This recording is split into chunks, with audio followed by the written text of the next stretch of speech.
Hello, everybody, and welcome back to another Halloween in July fundraiser. We're raising money for the scholarships, which are very important and have done many, many, many wonderful things. And probably some of you watching have been a recipient of that. Today, we are going to have the Weird and Wonderful, the HWA Mental Health Initiative, hosted by Lauren Elise Daniels with panelists Lee Murray and Brian Matthews.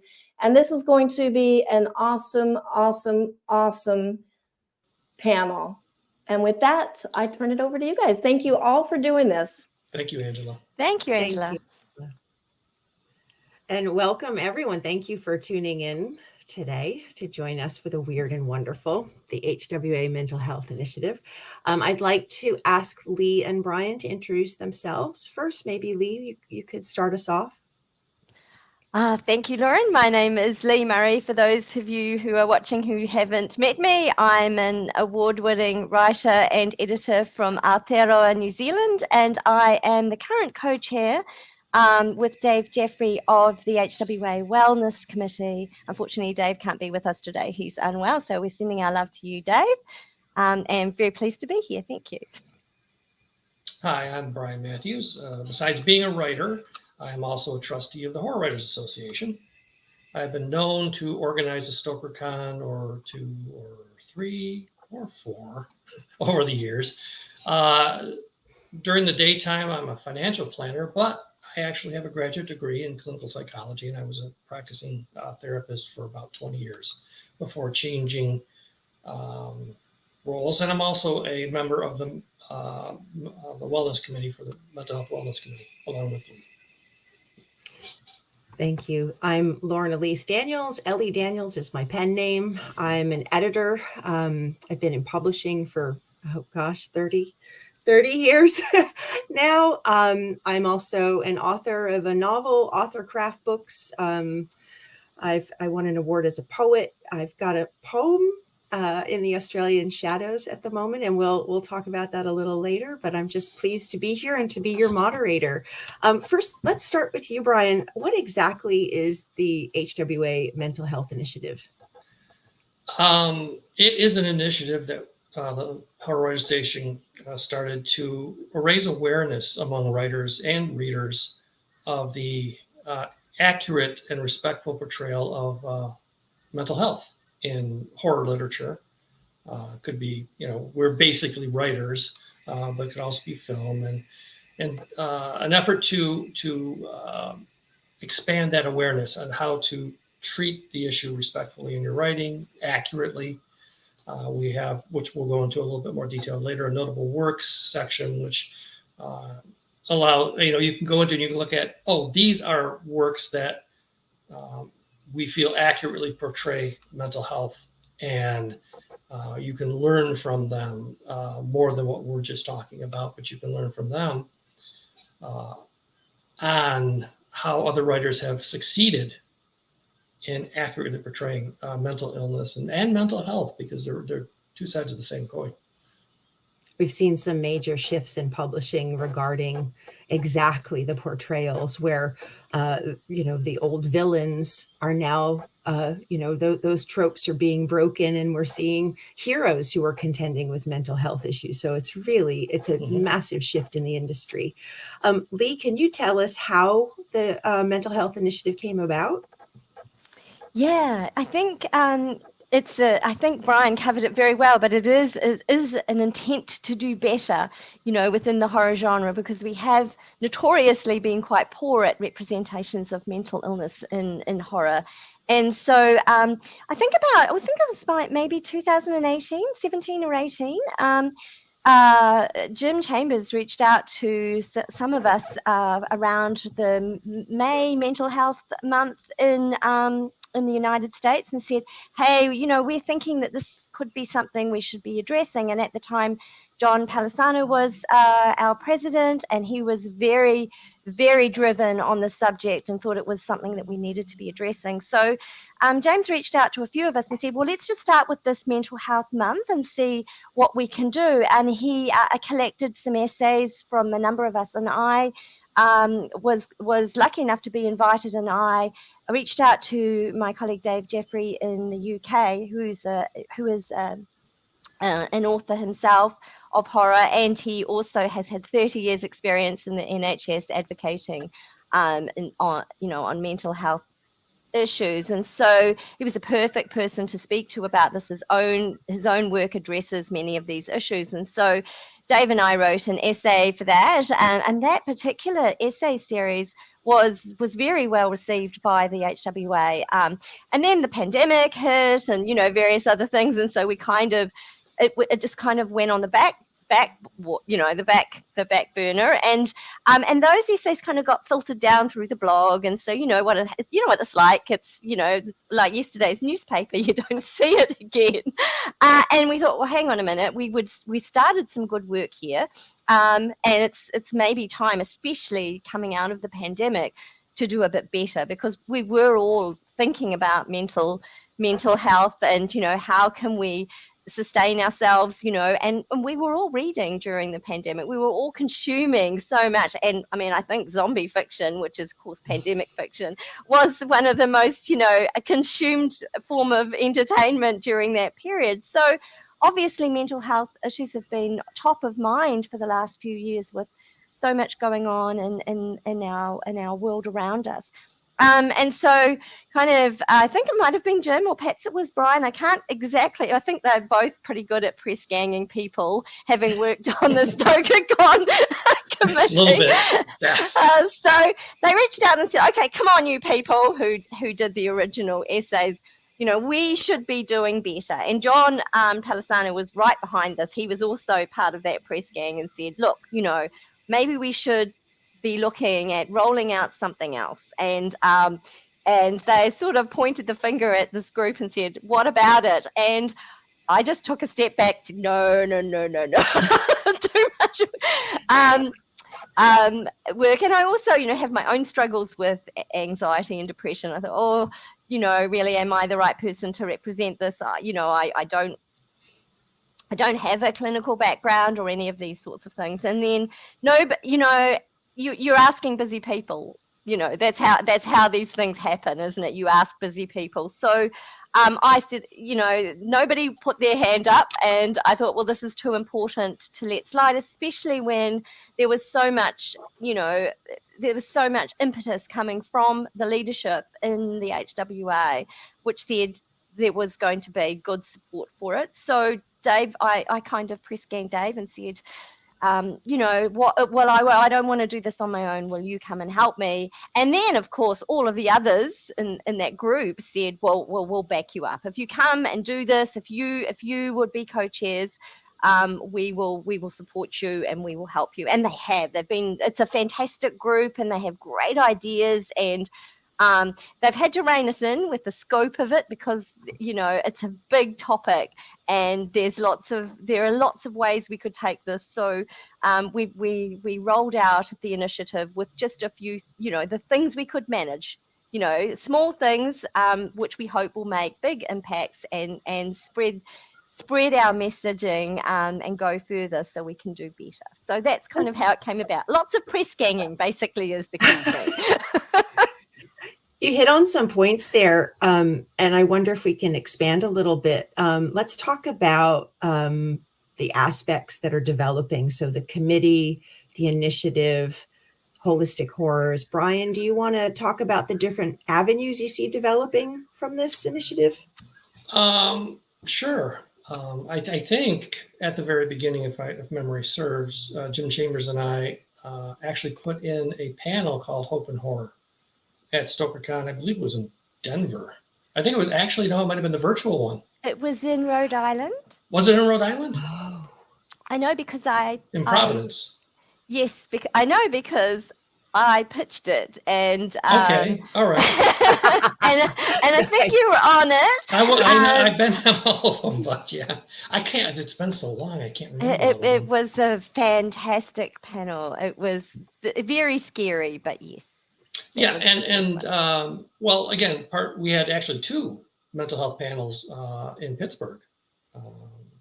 Writer self-care, and we had the one that Lee and I were on. You had four. We had 4. Well, we also had a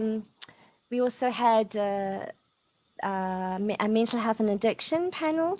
Oh, Mark Matthews is one, yeah. Yes, and we had a Yep. virtual panel as well, sense and sensitivity. Oh, yes, on Dave did that so we one. had 4 fantastic Right. panels touching on that issue. That's yeah. part of our outreach is because the StokerCon is getting so big and we're getting 600, 700, 800 people, we're trying to present along those lines live, like we're doing now. The Notable Works is one of the initiatives we're trying to do to advance the goals of the committee, which, like I said earlier, is the respectful and accurate approach to mental health and mental illness. And what we're trying to do is, like I said, through the Notable Works, through the I think the Hope and Horror book, the little essays and all that, other ways to get out to everybody what we're trying to achieve. Absolutely. Excellent. And it's complicated. I think we have a lot going on here, and it's got such potential. Can we talk about the Notable Works and how the writers out there who have something could maybe have a friend read it and recommend it? I mean, maybe specifically describe what we're looking for. So we're looking for authentic and respectable representation of mental health. We're looking for like really accurate and compassionate portrayals in our stories that are taking us into the next wave of writing. That's what I'm seeing. Would either of you like to talk about what you'd like to hear from? I mean, how can I rephrase that? What you'd like to receive in terms of Notable Works recommendations? And because I know we're going to have some authors watching saying, I've got a book. How do I get it in that list? And how do I get a sensitivity reader to read it? Do you want me to do this, Lee, or do you want to? Yeah, you go ahead and then I'll jump in and correct you. All right. I love that. Yeah, that happens a lot. Notable Works. We are looking for books, stories, collections even, that will, again, address mental health in a respectful and accurate way.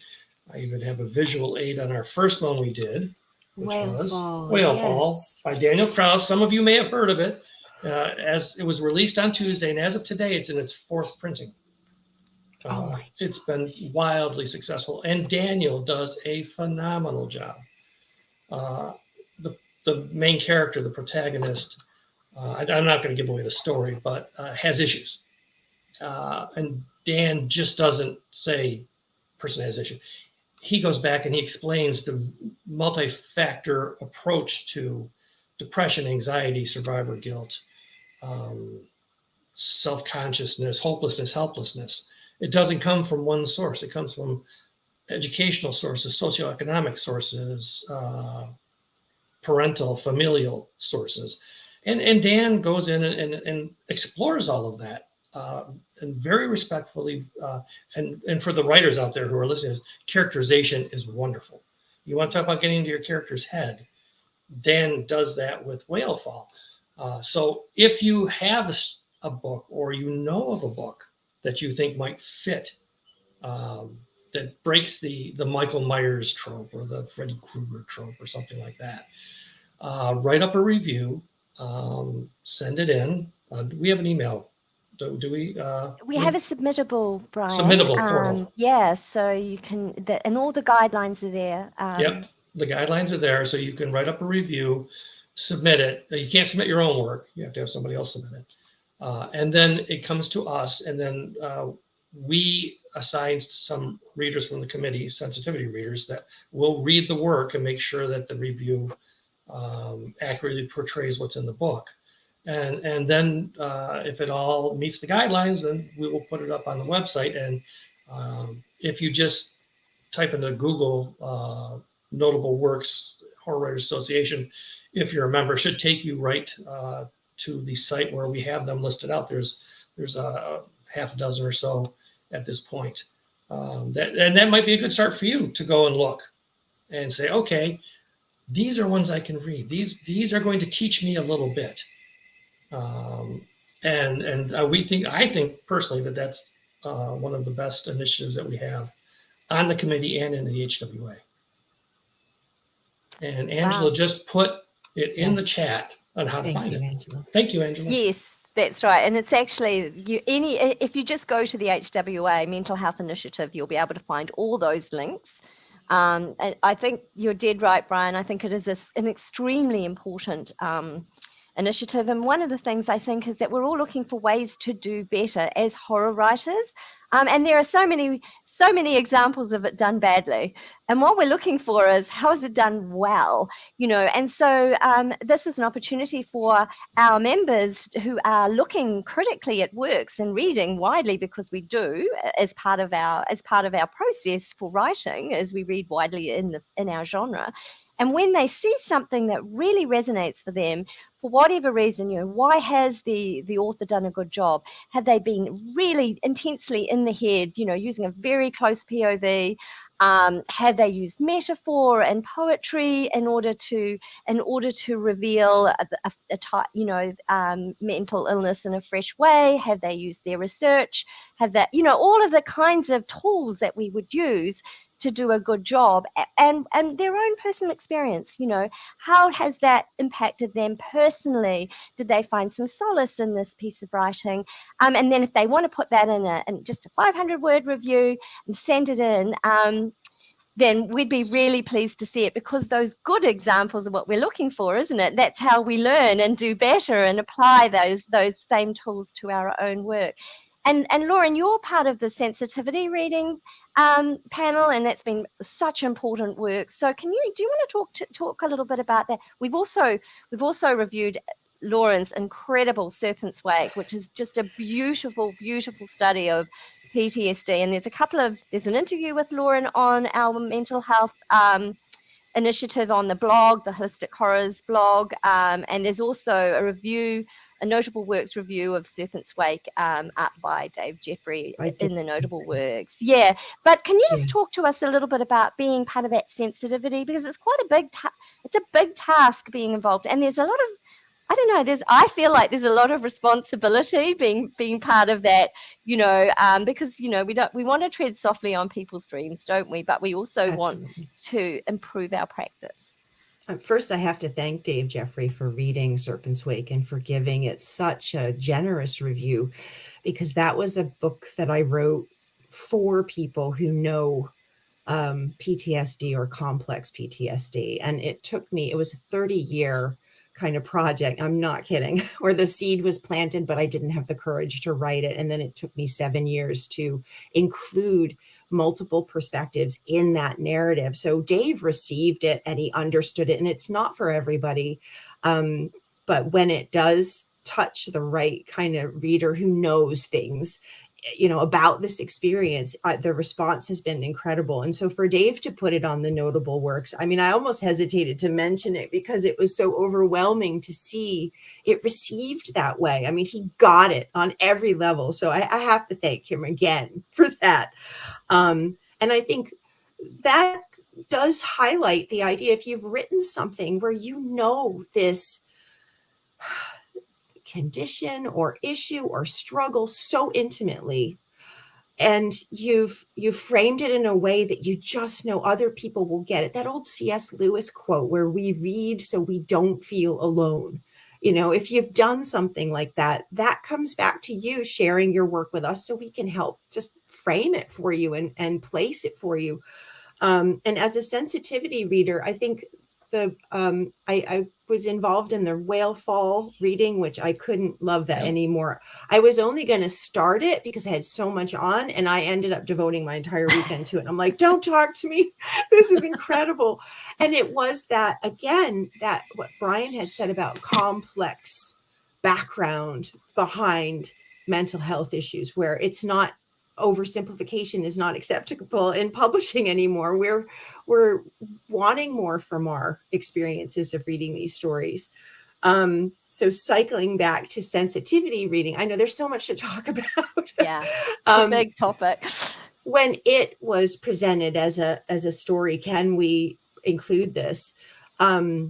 Brooklyn Ann wrote a beautiful review, and I put my hand up and I said, I grew up with a stutter, which is a neurological disorder, and I have navigated that. And when I read it, I only knew of one other or two other characters and stories, Cuckoo's Nest Billy, and on MASH there was an episode of a character who Charles Winchester defends. I said, other than that, I saw zero representation. So I kind of said to Lee, would you mind if I just wrote a short little thing to say how important this was? And representation matters is one of our, it's an echo among the HWA. So if you find something like that, if there's a story where you see something represented that intimately, help us highlight it. And I think that's what I did for the stutter. Reading that book gave me the courage to write to Stephen King at 16, 17 years old and say, hey, and he did write back. It was kind of great. I won't say that word. I'm sorry. It was kind of amazing and stunning and just, it highlighted how powerful representation can be and how, if you think about your younger readers as well, who are encountering your work, what will it do for them in the longer term if they have exposure to a story that frames exactly what they know and also defrocks that stigma, just takes the stigma out of it. Totally. And interestingly, you both wrote very different reviews. You both came from it from a point of view of personal experience, and both of you wrote quite different reviews. So it's interesting. So we can have more than one. There doesn't need to be just one. So if other people have also found it a work particularly useful and has offered solace in different ways, then sure, we don't have to be limited to a single review of a particular work if more than one person has found that useful. And the sensitivity work is just so important. We are looking for triggers. We are looking to make sure that the work itself is also we don't just read the review. So I think that we need to make that very clear. We also read the works in question. And thank you to those publishers who provide us those works in question, because we think it is important work, and they are recognizing that yes, this is important work, and we do need to do better as an industry in terms of providing authentic and accurate representations of mental illness in our horror works. So I think the editing background for me has helped as well, where I've been coached on what to look for years now. And maybe if we have other people who'd like to be sensitivity readers and they have a little editing background, or they can bring that to the table. I think we are looking, we're always help looking along for the support. way. Absolutely. Yes, please. Yes, we're always welcome. People who would like to write for our Holistic Horrors column, which is our, HWA newsletter column, and that gets reproduced in our blog a month later, so more people can read it. But that is a great space where we welcome people's personal testimonies, especially. Those are really helpful. That's a good example. But we're doing, I think the thing is that it seems like a lot of little things, and we've got these big initiatives like Notable Works, but also we've got that dedicated web page, we've got outreach, we've got a list of resources for people particularly who are looking for help, because some people, we're not about therapy, it's not that isn't our role, that's beyond the scope of this work, but we do have a page where people can look for help if they're looking for specific resource page, right? Yeah, a resource page. And at the moment, that particular page is kind of representative of where our members are for the moment.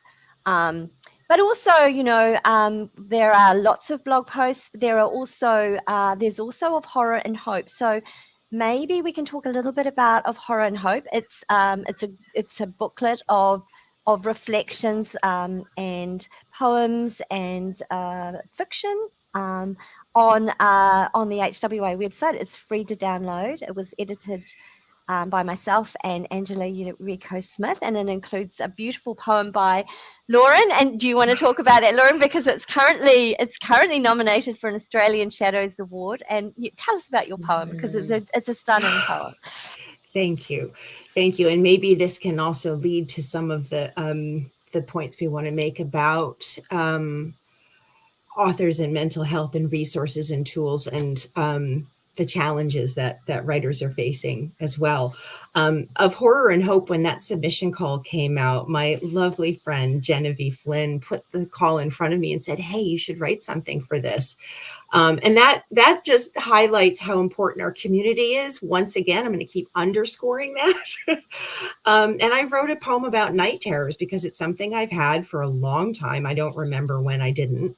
And I wrote a poem about it and framed it in such a way as to give, I guess, a visceral kind of experience, and also, show how my family was affected by them, because they can be loud. Sorry.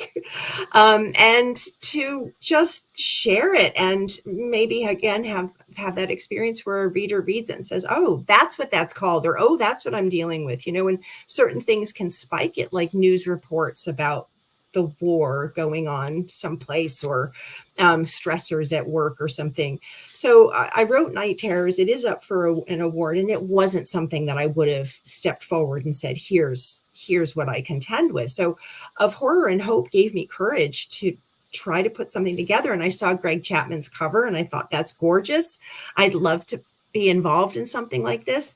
It's important to me as far as my work goes. I mean, I work with veterans, I work with people with all kinds of challenges. I work with seniors in terms of teaching and creative writing and journaling, and how important this is for us all. So I think, maybe we can ask Brian to chime in here about mental health and writers who are, it's an isolating kind of profession at times.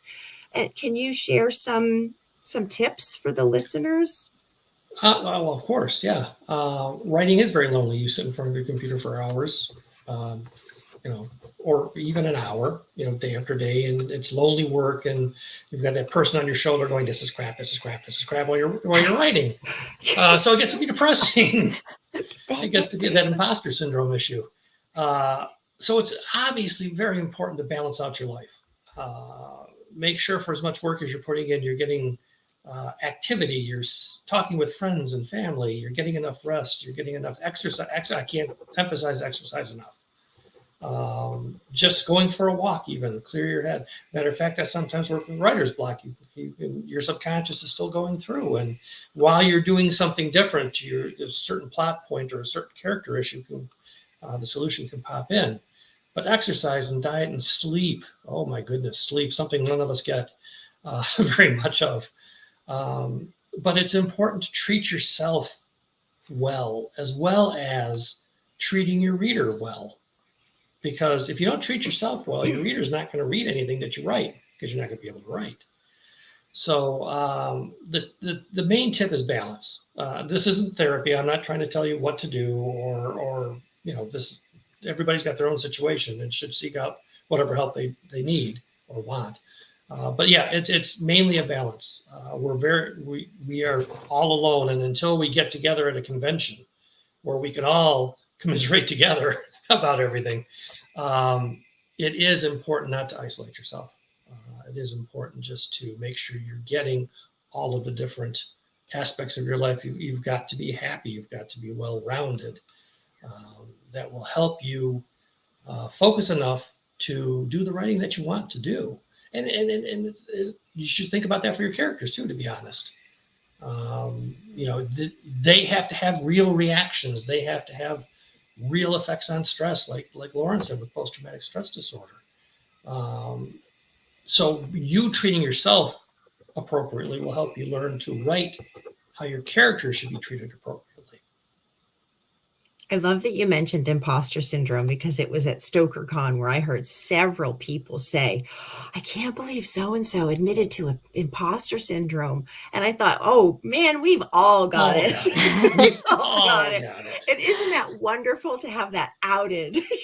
Yeah. Yes, that's the reason for the title, Weird and Wonderful, because I do think that there is some wonderful in the weird, is there not? And the community, and just opening a dialogue about these things and being very honest and vulnerable. And I think that's what we've done with Of Horror and Hope, and also Notable Works, is we're allowed people to open a dialogue. We've said we have these issues, I have this issue, this is how I feel, and to be honest about it. And I think that permission to open a dialogue and be frank, we're not saying this is how you should do it, we're just saying these are the tools I use, and these work for me, and to help other people not feel so alone. I think that's those are, and I have to say, as the chairperson of the committee, we have been totally, overwhelmed by the response from not only the HWA community, but the broader community. A number of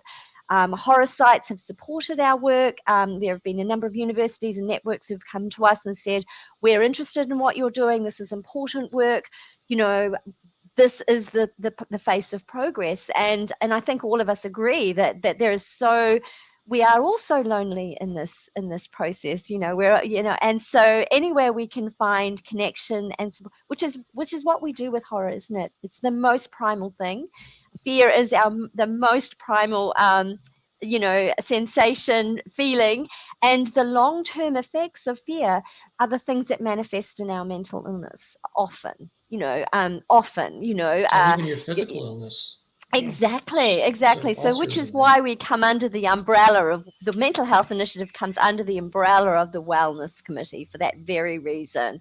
And the Holistic Horrors is our kind of column, our communications site. So I totally agree with you, Brian. I think that part of what we're doing is looking at self-care and how writing, of course, is a process of expressing yourself, and so just the process of writing can also be very therapeutic, not to use the word therapeutic, but it can offer solace.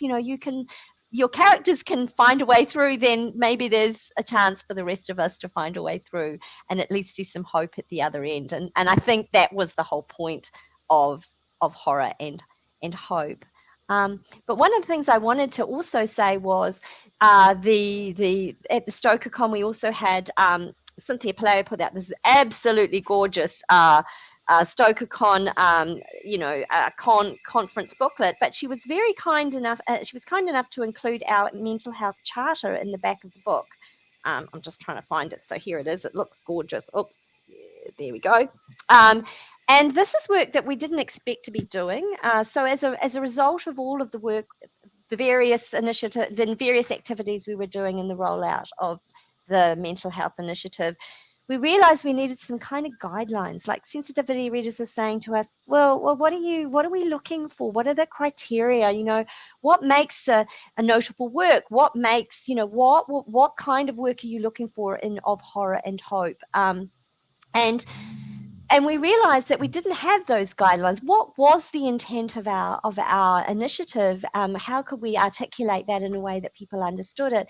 What's the sort of baseline for the work going forward? And so Dave Jeffery put this together, and with the help of the committee, but he did the bulk of this work. Sort of, he looked through all of the things we were doing and looked for the common threads and came up with this charter.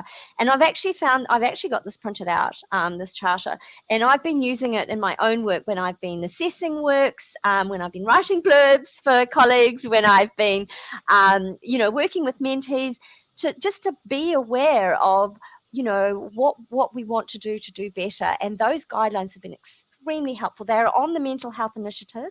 I think they might even be in Of Horror and Hope, but I'm not sure. I thought they were in Horror and Hope. Yeah. And so that has been that basically has given us sort of a fence post for us. So I think that we'll probably add to that over time as things progress. It's an organic document. But so anyone who went to the 2023 StokerCon, that's in that booklet, virtual or otherwise, but it's also it's also on our website, so you can sort of see what our intent is. And also, while you're there, you can download Of Horror and Hope. It's completely free. You're welcome to look at it, read it, enjoy it, share it with your friends. That is a completely free resource for anyone, and not just our members. And I have shared it on my newsletter and put it on my website, because the more people who read it and find some solace or find some connection there, I welcome that. Please, feel free to share it. It's a free resource for everyone to enjoy. Can we talk about the response from the community? You touched on that, Lee, and I think that's really important, because that will be our guide for where this is all going into the future. Have people said anything to either of you, Brian or Lee? Have you had responses to panels? Maybe Brian, if you want to start off, like what have you heard back from these sorts of efforts you've been making? I did have somebody who was in the panel that the three of us were on in Pittsburgh write me an email after the convention ended, thanking me, us, because Lauren was on it, Lee was on it, Samika was on it, thanking us for bringing that out in the open, and the surprise that all of us have been experiencing similar feelings that the people in the panel audience have been feeling, and what this particular person in specifically have been feeling.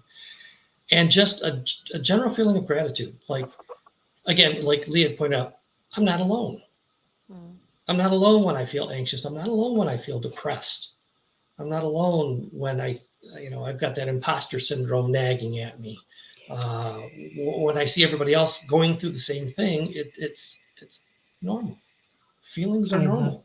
It's wonderful. You can't deny them. They're there. They're a part of you. You have to accept them and learn that it's okay to feel that way. It's okay to feel. It's always okay to feel. Yeah.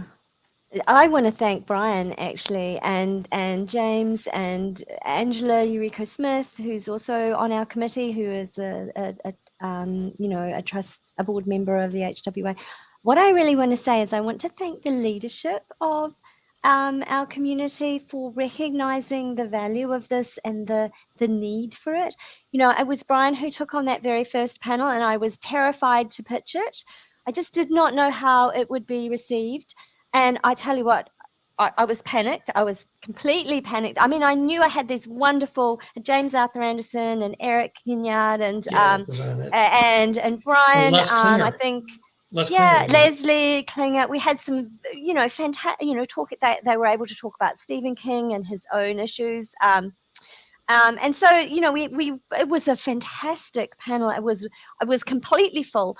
I stood outside and I went into a little anxiety attack. I came down early because, that's what I do, Asian girl. Came down early to the panel. I stood in the hallway and I had a little panic attack. I had to go upstairs and scroll through puppies on my iPad to just calm myself down. Puppies, I cannot say the importance of puppies and little dogs and pets for anxiety. And then I came back down, and already the room was crowded and I was terrified.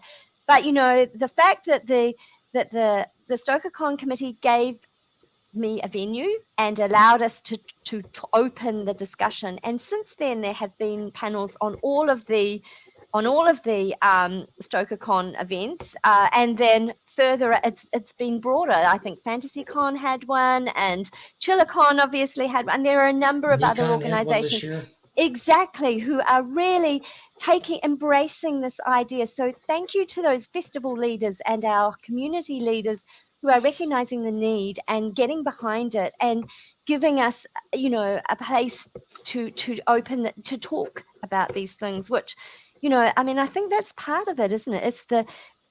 It's the more people that gather around, and everyone has a valid voice, that everyone's experience is valid and authentic. And so if we lean into those and we talk about our personal experiences, and there is safety in horror and there's not safety in horror, if you know what I mean. So, we need to be vulnerable. In fact, when we are vulnerable, even though we have that safety of distance when we're writing horror, when we are our most vulnerable is when we do our best work. So, So I want to thank you to the leadership of our community who have allowed us to be vulnerable, and to the people who have stepped forward, you know, in the initial stages while we're putting together of Horror and Hope and Notable Works, you know, prepared to be vulnerable, because I think that is one of the biggest things about of Horror and Hope that I just felt so privileged to be involved with, was the vulnerability and the willingness to share these very personal testimonies, which, you know, what a, you know, as an editor, and as a horror writer, I just feel very privileged to have been a part of that very important work. Right, that first Providence panel, I was surprised at how many people were opening up in the audience. It actually, it took me by surprise, because people usually don't in front of a bunch of strangers or even just casual acquaintances, are going to open up with these personal stories from their past, and you know, looking down at Lee and Eric and all that, and we're like, and it just exploded with everybody raising their hand, and finally we had to cut it off because we ran out of time. But and then that showed me that there's a need. People and all of these panels, all of the mental health and the mental wellness and the writer self-care, have been packed. Mm-hmm. It's there. There's always, the chairs are all full, and that just validates the work that all of us have been doing, and HWA leadership, and even in other festivals, and other SIPWA and all that. What they're recognizing is a need. You know, we write for reasons, and a lot of those reasons are personal pain, our personal history. We need to get it out. We need to do something with it. And, you know, for the longest time, I don't think that was necessarily recognized or necessarily addressed. And finally, it's being addressed, and I'm really glad it is. We're characters in our own books of life, and we need to treat ourselves the same way we would treat our own characters. That's right. We're in the story. And just to respond to what you said regarding the emails that you received after your panels, the response in the room, I think what I've learned is that we spend so much energy, we invest so much energy in concealing and coping with our challenges, that when the discussion arises in a safe kind of environment, the fresh air that enters the room and the space that opens up for other thoughts and other creative impulses is profound. And I think that's what I witnessed as well after the panel at StokerCon, the self-care panel. I had a couple of people come up to me and say, I didn't know that there were other people who got triggered by their own work. I didn't realize that happened. And it was nice to hear what you all do about it, because I feel like I'm on the right track. It can be so affirming. And I think that idea of cycling with a mental health challenge and spending all that energy and limiting your focus, you know, that's part of that pain pattern. But when you have these conversations, you can let go a little bit of some of it and realize that you don't have to protect yourself so much, or you don't have to hide it. You know, if you find out that the person next to you knows exactly what you're talking about, you relax a little bit and you can be more of yourself, maybe in your writing. Maybe a more authentic writer resides in you. So that's my hope for people and myself. Mm-hmm. And they don't feel, if they're feeling bad, they don't feel bad about coming up and talking to you and mm-hmm. saying, hey, I was in this panel, you know, you were talking about this. Not that they're going to, you know, unload on you or something, but I just, you know, want to thank you. I've been feeling the same way, mm-hmm. and they're not alone anymore. And that loneliness is not a cool thing. That's very, very harmful to somebody's emotional and physical health. But it gives them that permission, I guess you could call it, to come up to Lee or to myself or to Lauren or to the other panelists and just kind of smile and say, wow, this is great. I'm not alone in this. Yeah. And to me, it's invigorating. It's the fact that whatever little thing that I said or I was a part of actually helps somebody feel better. There's really, for me, not many other feelings that are more make me feel better, is to know that somebody else felt better because of something I said or something I wrote or something. that means a lot to me, is somebody getting something out of it and feeling a little more self-worth or a little less alone. It's a powerful motivator right Mhm. there.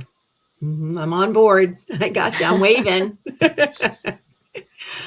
So where do you see the initiative going? What have you been talking about or imagining for the mental health initiative down the track? Where are we headed?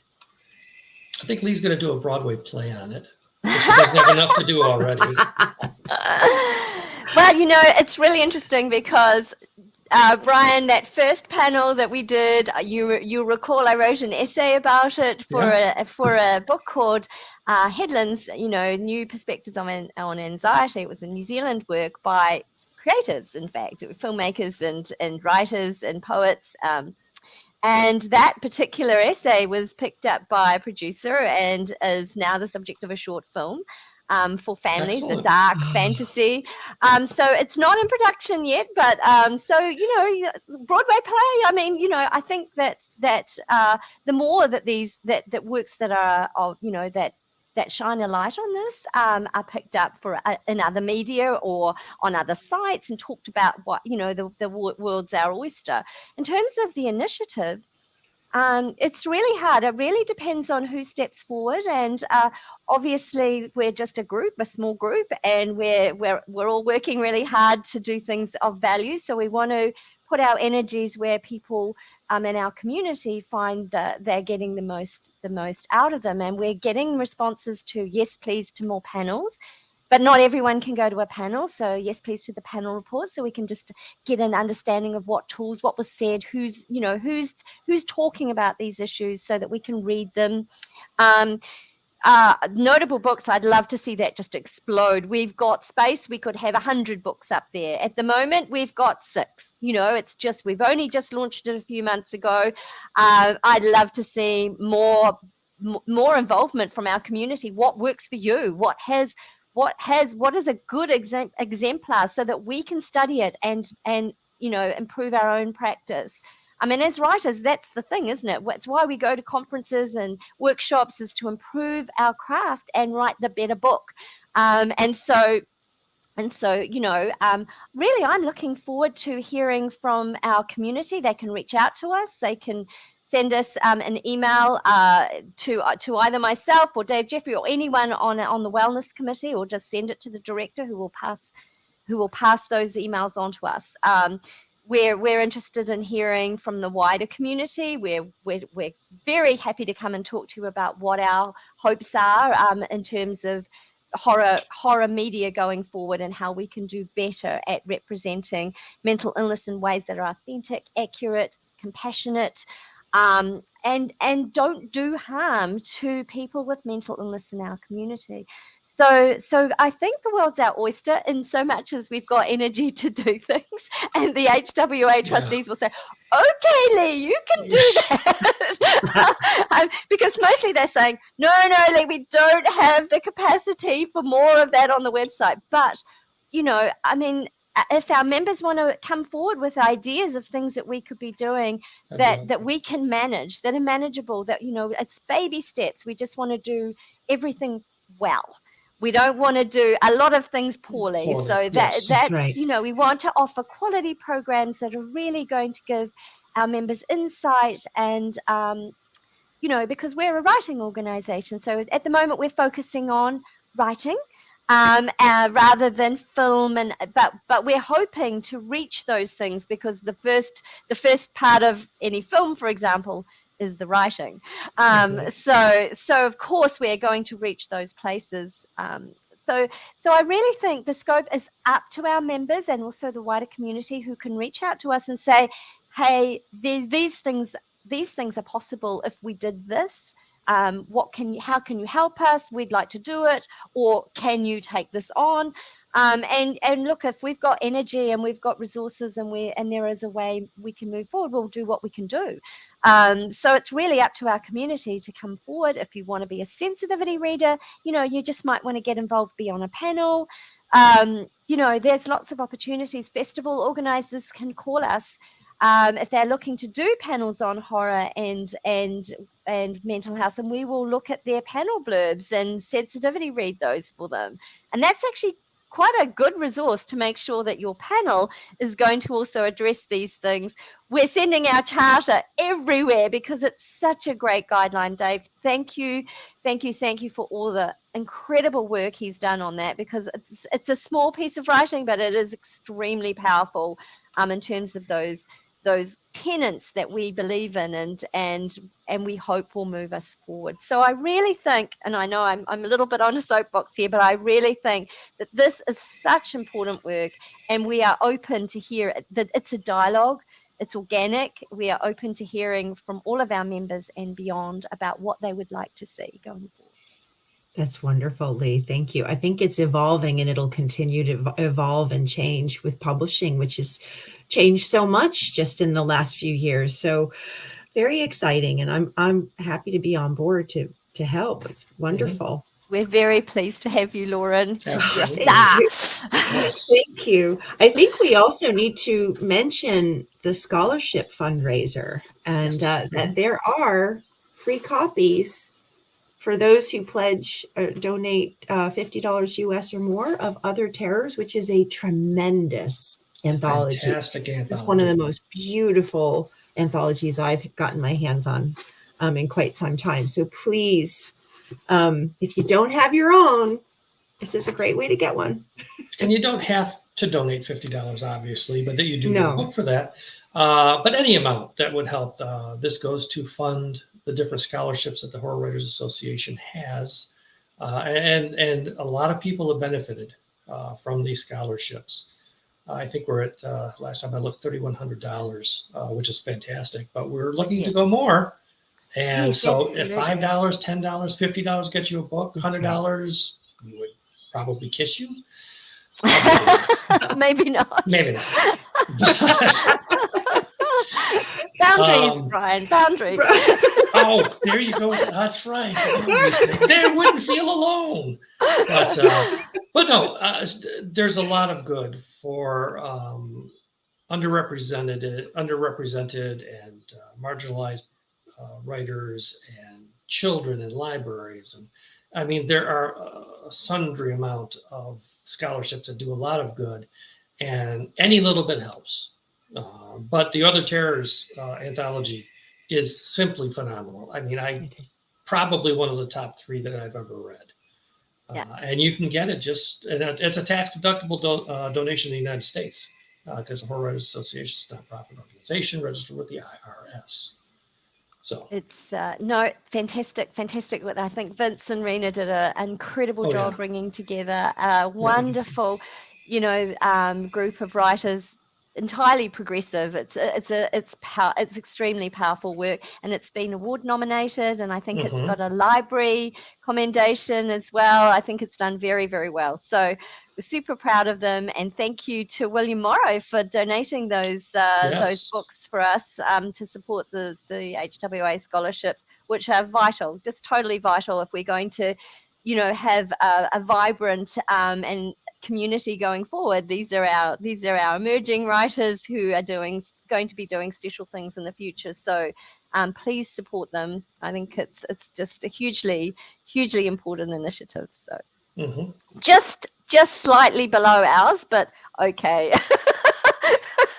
there might be a bias on that. Yeah, we might be slightly, but no, I think that, as far as the HWA goes, I think it's probably one of its most important initiatives is the scholarship. We are training new writers to write, and to write important horror works going forward. So yes, I think it's something we can all get behind. And keeping everything accessible as well, and knowing that StokerCon is also it'll be streamed and you can come virtually. That's another wonderful side to this, that people, if they can't make the trip because airfares are ridiculous, they know that they can watch panels online.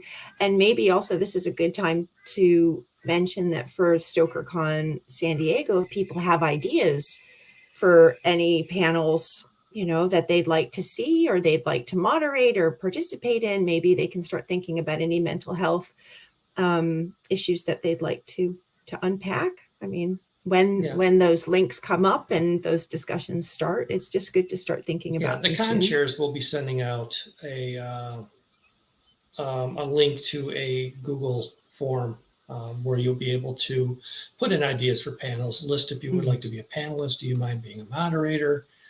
And so, start thinking about it now, because it's going to come up fast. Trust me, it comes up faster than you think. And the programming does take a phenomenal amount of effort to make sure there's no conflicts with Horror University and pitch sessions and author readings and other programming. And it's a lot. But start thinking about what you would like to see in this area or in any area. Vince is online. Thank you for all your leadership on this issue. A very worthwhile undertaking. Oh, thank Vince you, is like 3 miles from me. So. Excellent. Vince is one of the editors for Other Terrors, along with Ruth Mason, and did just an absolutely incredible job. I mean, stunning work. We want to see more. I think that's what we're all gunning for here. We want to see more, and we see the stories evolving in this way. I'm lost on the meaning of that.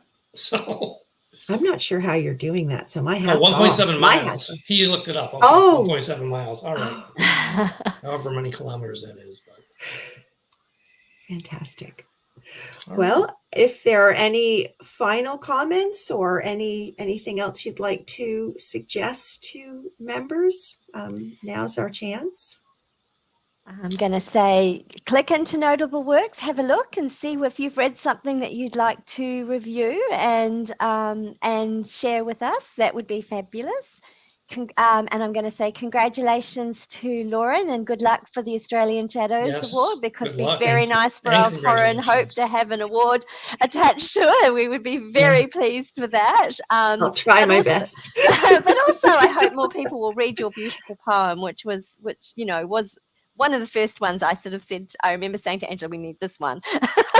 So congratulations on that. It was a very powerful piece of work. So yes, I think, look, we would welcome anybody's input if they want to be on the committee or on our sensitivity reading group or just have ideas. We are open to them. So please reach out to me. You can get me through my website, leemurray.info, or you can contact me via the HWA through the HWA director, who will pass those things on. So all I would say is take care of yourself, check into Notable Works, start looking at those, and your input will shape how the committee grows and how the outreach grows. So the more information we get from you, the more effective we can be, and we want to be as effective as possible. So wonderful. And thanks for doing this, for moderating the 2 wild people on either side of you. So, Thank you, Lauren, for getting up so early in the morning to help us out. We're on all different continents here. This is truly a global panel. Yes, so. New Zealand, Australia, the US, we're just getting started. This is just the beginning. If you count Angela in Brazil. Yes, Brazil. Yeah. Wonderful. So, and thanks everybody for tuning in. We appreciate it. And those of you who are going to look at it at the recording level. So thank you for popping in and looking at our little panel. And I think